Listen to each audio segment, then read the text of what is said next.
Good evening, everyone.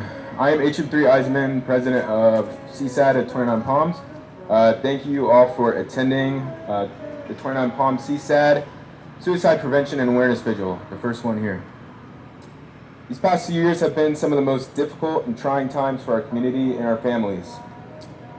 If you look to your left and your right, someone around you could be struggling with suicidal thoughts or feelings. You feel as if they have no help or hope left. We wanted to create an event that would both honor the lives lost due to suicide and find a way to spread the most awareness and resources that we could for those who are struggling with mental illnesses. This vigil is to help those in need, spread awareness of resources, and let our fellow peers know that we do care and we are here for you.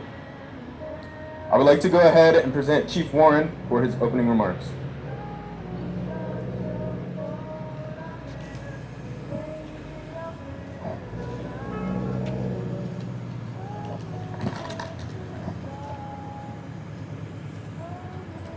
Good evening, Marine sailors, friends and family out here today.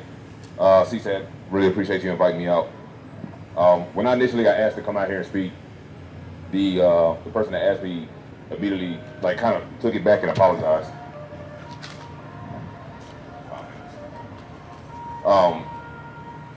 Took it back and apologized because 3 weeks prior to that, I actually, my best friend of 15 years actually took his own life prior to that question. And then this came up, and much to the person's surprise, much of my shipmate's surprise, I actually said, yeah, absolutely, I'll come out here and do this. Because if you know anything about me, when it comes to junior sailors or just helping people in general, I'm there. I'm never gonna turn my back on anybody. It's just not the type of person I am. And so this right here tonight is important for me. It's important for everybody out here. It's important for, in general, it's an important topic.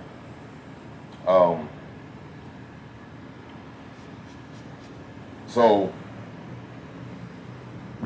for time reference, I've been in 15 years, right? And my friend of 15 years, A1 since day one, literally boot camp, A school, first duty station, second duty station, halfway through the third duty station, we did everything together. And so, unfortunately, a lot of these stories start off the exact same way. Nobody ever saw it coming. It's the exact same thing. And so, with that being said, I'm gonna finish this off with this. My speech is not very long, but check on your strong friends. That's something that we hear all the time. And just because you hear it often doesn't make it less true. Check on your strong friends. You could be the strong friend right now that knows you need help and you just won't answer phone calls and you just don't want to make phone calls. My challenge to everybody out here is to reach out and actually touch somebody. All right, she said, thank you. I appreciate for everybody for having me out tonight.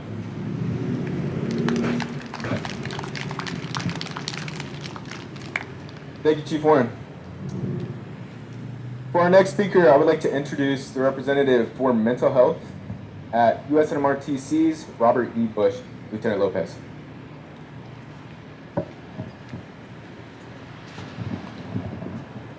Good evening, everybody.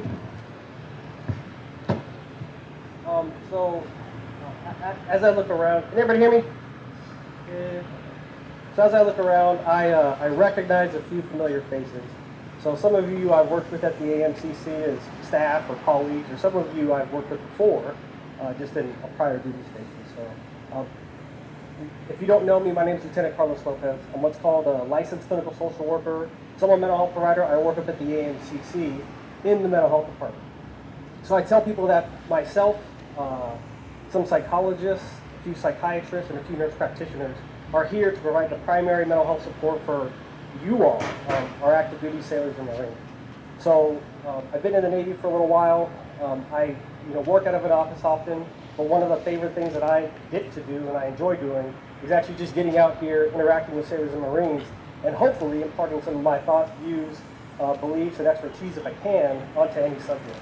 So today's subject, and what we're talking about, is one that's both professionally important to me, because it's a huge part of my job, suicide risk assessment and then suicide prevention. But the other part, and one of the reasons why I felt like this was important for me to do, was it's also of pretty significant personal importance. So myself and my family have been impacted by suicide. It's one of the reasons why I chose to do what I do, And it's one of the reasons why I like coming out here and doing this. Again, one of my favorite things to do in the Navy is, and I really believe in this saying called an ounce of prevention is worth a pound of intervention. And I look at myself as being a provider, but I also look at you guys. And if there are things that we can do to increase awareness, to increase your understanding of what's going on and what to do, that helps us do our job, and that helps us be preventative and helps us to take care of those who we love and who love us. So a little bit of what I'm going to talk about today is just personal experience, but some of it's just a few key things that I like to focus on with regard to my patient care and with our team that I think are useful for everybody. So one of the things that I think is important just to understand is, unfortunately, there's no real strong evidence and there's no research that has allowed us to completely prevent suicide. It's something that I know that we want to do, and it's something that I think we try as hard as we can to as providers, as friends, as family members, as sailors. It's one thing that I know we want to do, but the reality is it's very hard to predict and it's very hard to prevent, right? But that doesn't mean there aren't things that we can do to enhance the lives of ourselves and enhance the lives of our sailors and our patients. So I think that's one thing that I want to focus on more today. What colors?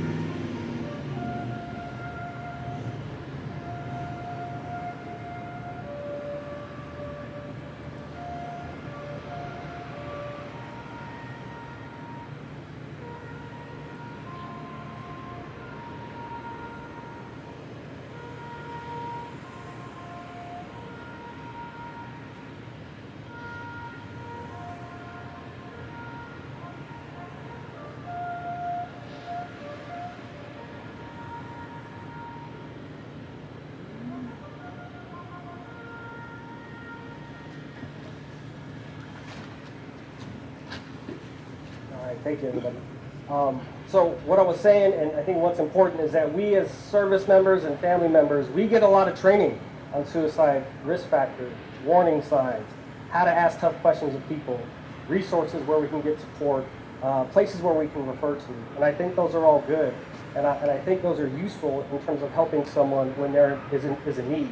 However, oftentimes that comes when there's a great need. And I think a lot of us do a really good job of making sure people get to where they need to be.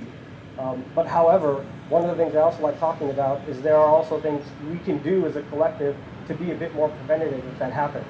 So there's no way to completely prevent something from happening, but there are just a few things that I think we can do, and if we focus on, sometimes can help to be a bit more preventative. So one of the things I think of is just being empathy, right? So if you know what empathy is, there's a difference between empathy and sympathy. Sympathy is feeling bad for someone and what's going on. Empathy is trying to put yourself in someone's shoes. Now, as I look out amongst the crowd, I see a bunch of different people, likely from a bunch of different places, who are a bunch of different ages, who likely got raised in many different ways, right? So none of us have a similar way of thinking and experiencing the world.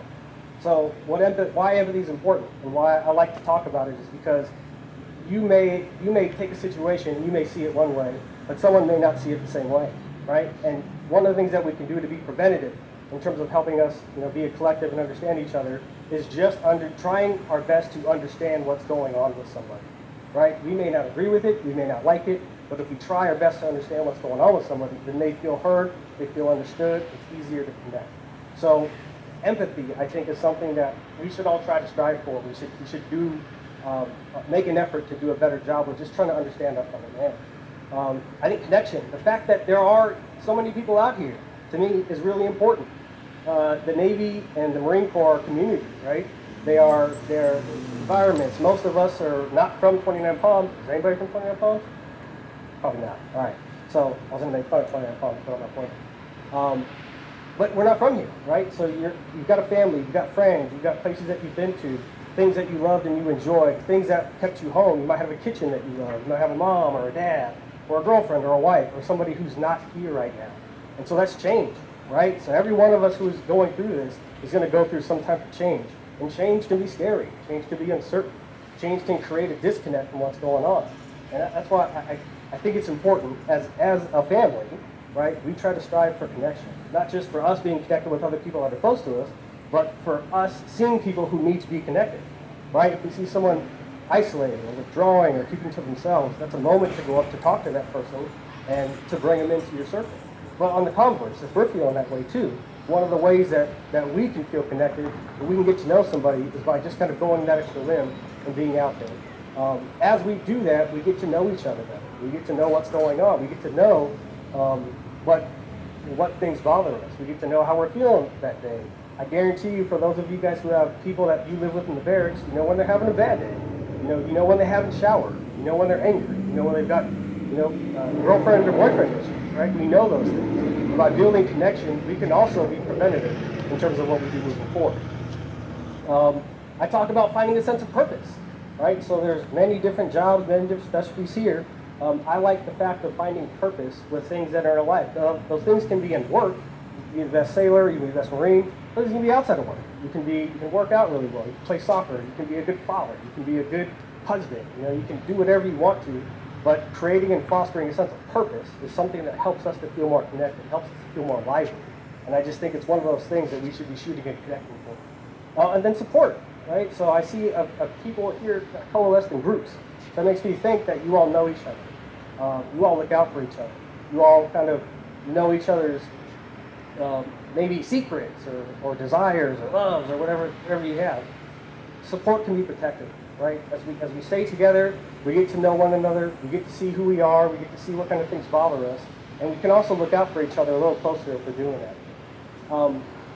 So, there's all kinds of things that we get taught in the Navy, but really I'd encourage everybody to focus on those other strategies and tools that we can use to keep ourselves resilient and keep the people around us moving forward. Just for those of you guys who are here, who are struggling with thoughts of suicide, who have struggled with thoughts of suicide, the important part of that is it's okay, right? We don't hear that often enough. There are many things that go on in our life that get to really strong and significant levels that just throw us out of whack for a while.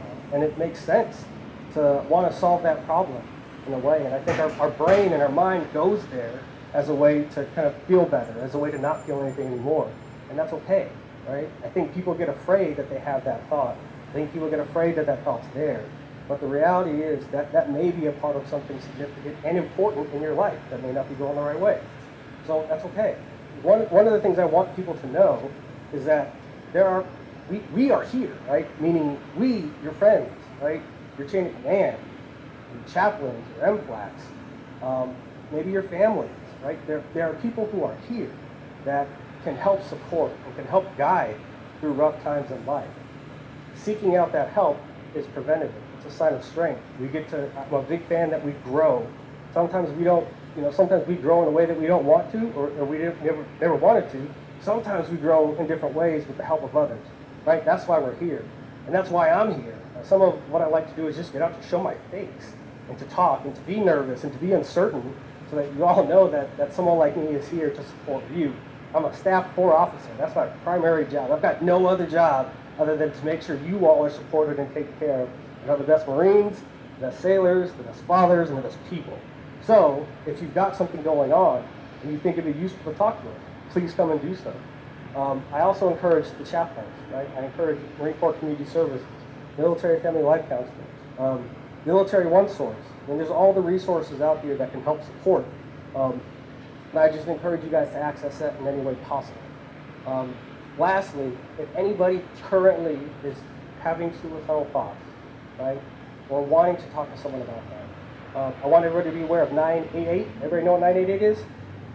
Somebody? Okay, so if you don't know what 988 is, we have 911 for emergencies. So the federal government has instituted kind of a 988 policy. That's a direct dial to the National Suicide Prevention Hotline, right? So before there was this 1-800-722 talk number, and that's a long number and it's hard to remember, but if you dial 988, you can get connected with someone immediately, and it goes straight to the National Suicide Prevention Hotline. So something to consider. The other thing I wanted to know is this is about resource prevention or resource updates. So on the table over there, we put a list of the installation resources, not just for active duty service members, but also dependents and families. So if you want, I encourage everybody to take one of those, take it back to your unit, take it back to your medical shop, take it back to your family, take it back to your spouse. Take a look at it, because we are here, it's the desert, it's isolated, but there are still things that are here that can provide all of you support, and we want people to take advantage of that. So they're over here on the table. My name is Lieutenant Lopez. I'll stick around here too if anybody has any questions or concerns. I just want to kind of shoot the shit for something that's going on. So just let me know what I can do to help. I appreciate everybody coming out here, and thank you for giving me some time to bend your ear. Appreciate it.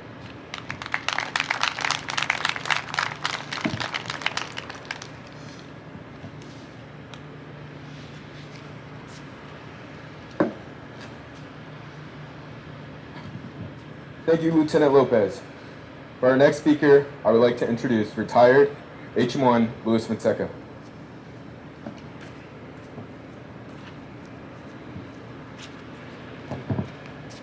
Good evening, everyone. So as HM3 said, I am retired HM1 Luis Fonseca. I spent 22 years in the Navy supporting different units throughout that 22-year career. For some of y'all that might be in the audience wondering, is that the Fonseca? Yes, I'm the one that was awarded the Navy Cross back in 2004 for my actions in 2003 in Iraq. And the reason why I share that part of the story is not to give myself any kudos, but because if you're that person out there in the audience that's suffering in silence, I want you to know that it is okay. It is okay to speak up. There is no shame in having mental health issues. There's no shame in dealing with PTSD, depression, anxiety, having suicidal thoughts. Bottling up will lead you probably to one of two places, either in your grave or in the jail. And I'm here to tell you, brothers and sisters, my Marine brothers and sisters as well, I have gone down that path. I've been put in jail because I didn't seek help. And the amazing thing is what you all are doing tonight, holding this candlelight vigil, my 22 years, I had never gone to one. Not because I never wanted to, but I've honestly never heard of a candlelight vigil being held in memory of our brothers and sisters who have taken their life because their internal battle was just more than they could bear at that moment. And they saw a permanent solution to a temporary problem. And I really am a firm believer in that. Because on July 8th of 2018, I put my Glock 41 to my head and I pulled the trigger. And by the grace of whoever you believe leads us in this life, I'm still here today. The Glock didn't go off, and I didn't end up killing myself. Obviously, I'm here, right? So after that happened, when the whispers went from, oh, that's HM1 Fonseca, the Navy Cross hero dude, to, oh my gosh, is that HM1 Fonseca? Didn't he just try to kill himself? The big secret that I held for 17 years was out. So I knew that there was only one other option I had, was to just be honest about who I was. And I really had to take a deep look in the mirror and be okay with the diagnosis. That's one thing a lot of people don't realize. I was recently asked, when did you first get diagnosed with PTSD? Oh, back in 2005. And then that person asked me, but when did you accept your diagnosis? And I started laughing. And I said, probably not until July 8th of 2018 when I tried to kill myself. And I survived that. Because I had to accept the fact that I was a human being that was dealing with a normal human emotion, but I wasn't talking about it. I was bottling it up inside.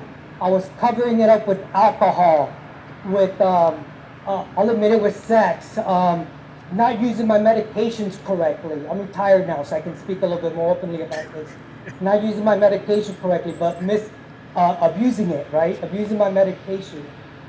And I was able to conceal this secret for a long time in my career until it all exploded, right? Everyone just thought, oh, it's Fonseca, just drinking, you know, believe it or not, I've only had one DUI my whole life, but I have had a lot of drunken nights in my Navy career. So a lot of that, I think, was brushed a little bit under the table to try to, leadership probably at that time just thought it was the best way to help me out.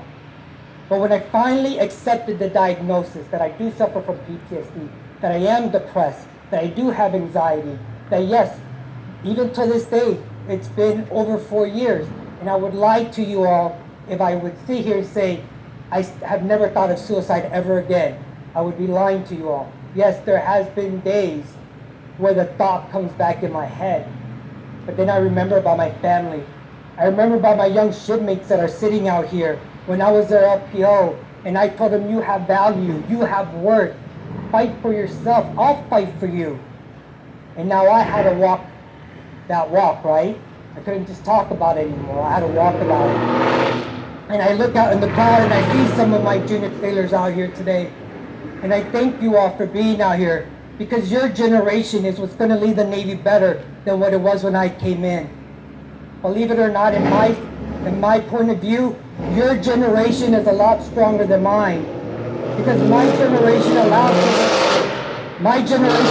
for the abuse to happen. My generation allowed for the negligence to happen. My generation just sucked it up and didn't stop and say, leadership, no, that's not the right way. But your generation is standing up and saying, hold on up, not with us. Not with us, it stops here. And I'm so proud of y'all.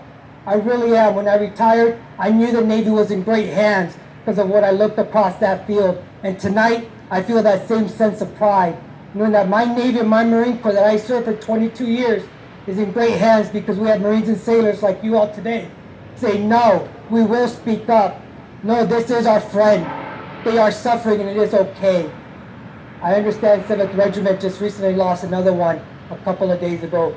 My heart goes out to the family members and all of their shipmates and Marine brothers and sisters. I know what that's like to lose a brother due to suicide, and I also know what it's like to deal with suicide.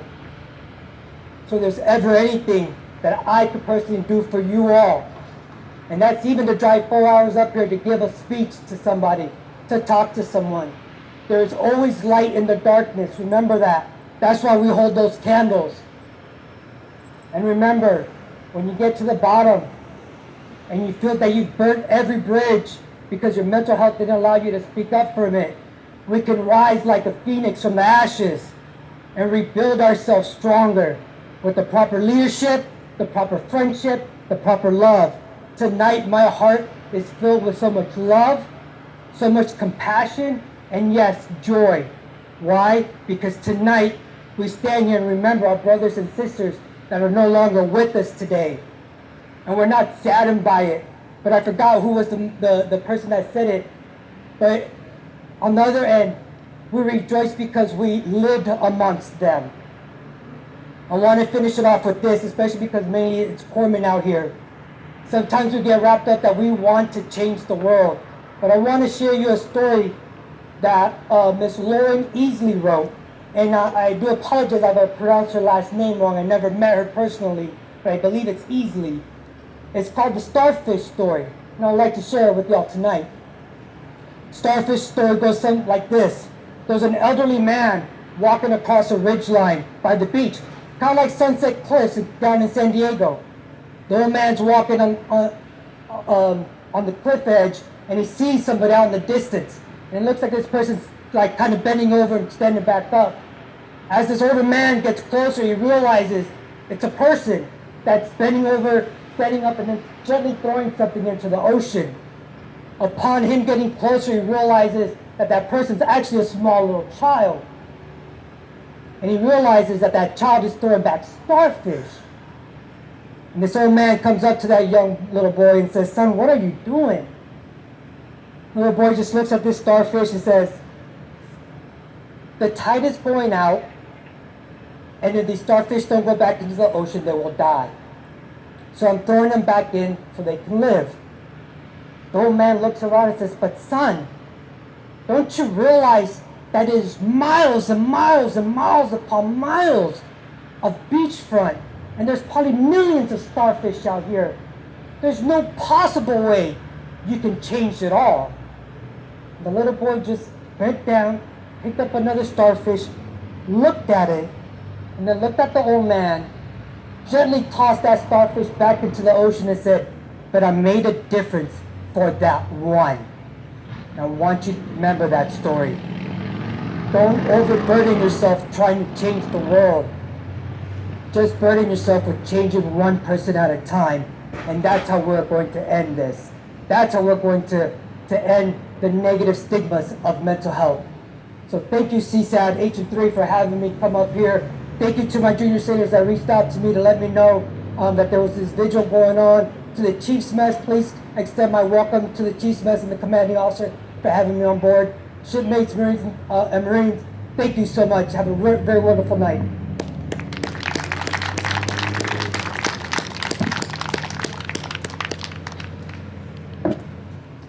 Thank you. Now I would like to give anyone the opportunity to come up here and share their own thoughts or experiences with suicide and how it affects our community and the lives around us.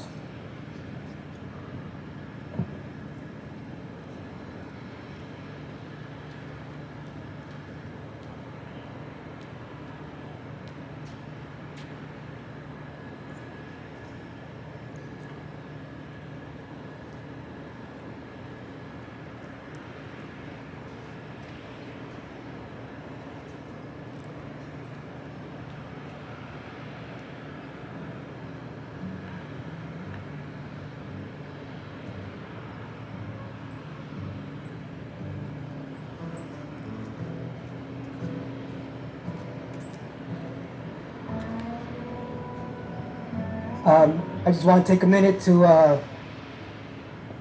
you can keep playing the music, to speak out his name out loud to bring life back to this world, Damon Epinet. Damon called me 2 hours before he pulled the trigger. And I never understood why he did it, when he promised me he wouldn't. The day I put the gun to my head, then I understood it. It wasn't selfish. It was just hurting. Damon was with me on March 23rd, 2003, and they ate him up, Paula.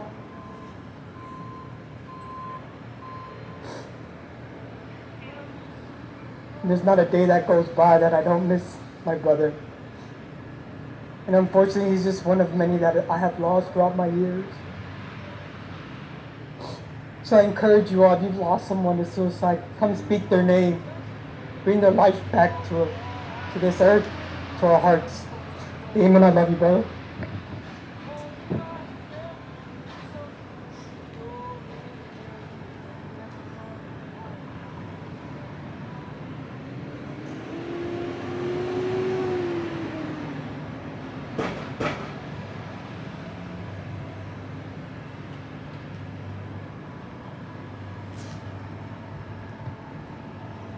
Hello. A lot of you don't know me, some of you do. I may come off as a little too caring sometimes, maybe too overprotective over not just my Marines, but also all my coworkers I consider family. I say that because I'm only 21, and in my lifetime I've known 4 people that committed suicide.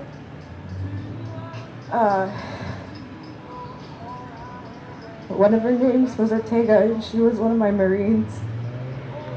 And she was only 18.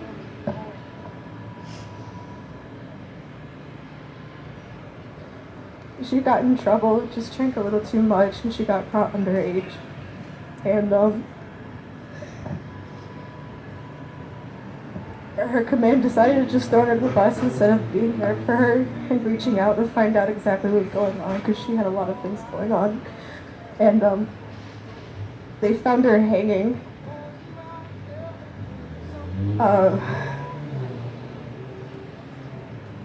It wasn't too long later when I myself was struggling with some serious things. I hate to say it, but it is military related, and I hate to say it because I do love this job with all my heart, especially being a corpsman. And the day that I knew that it was going to be okay is when HM1 Fonseca sat and talked to me for 2 hours after work, telling me not his war hero stories, but his emotions and feelings. I broke down crying and I apologized. And when I knew everything was going to be okay, then that's when he said, "Mija, why are you apologizing for having feelings?" And I hate to say it because it's something that I still am ashamed of, but working not to, but I would not be here if it was not for him. So really, HM, thank you because you did save my life.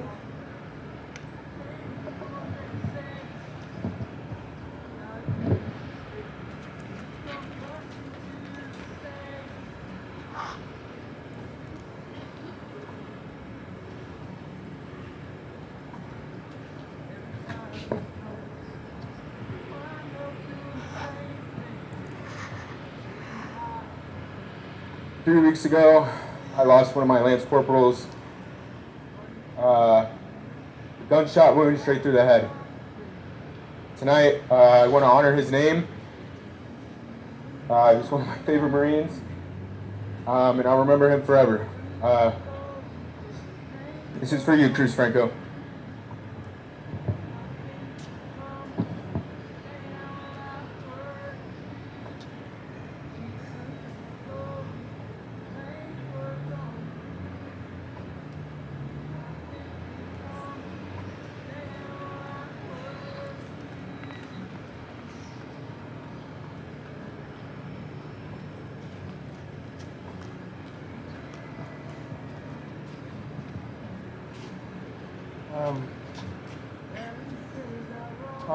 My name is Lane, Private First Class Lane. I haven't been here as long as any of the others, but I came here because I lost somebody that was like a hero to me. He was my cousin, but he was like my older brother.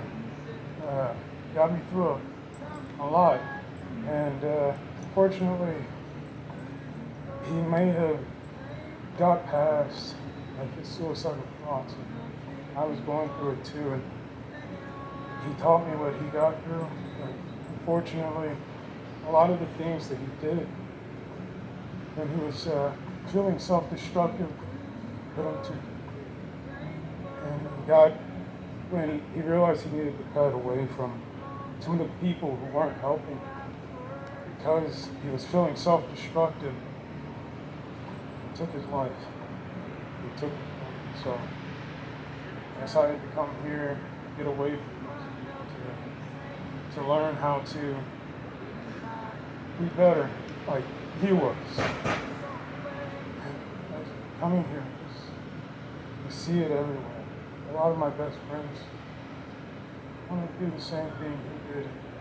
Sometimes I don't feel like I know what to do, but I thought about it, and it's literally just don't push people away. A lot of times it feels like you're alone, that you're not worth a lot of things. And you should just give it up. No matter what you do, it just feels like you're alone. No matter if it's a great achievement, it doesn't feel like it. It feels like something takes you further away from those people. But don't think that way. Because every time you go to do something, like drink, hang out with people and stuff like that, look around. There's somebody smiling because they want you to be there. You're not perfect. Just like my cousin Dan. It's just he figured that out too. Don't be that hero. If not for just the other people around you. Maybe for me, because my cousin there, Clarence Lane.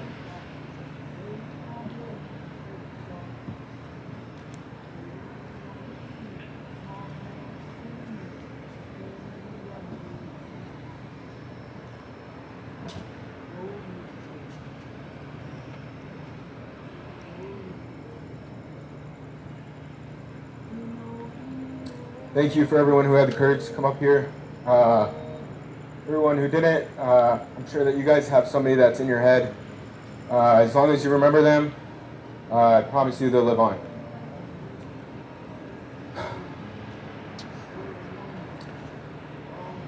Before we end tonight's vigil, I would like to thank all of you who worked day and night to make this vigil happen. This vigil couldn't have been possible without the help of our coordinators and our volunteers. And before we get cut loose, in honor of our brothers and our sisters that we have lost, I would like for everyone to join me in a moment of silence.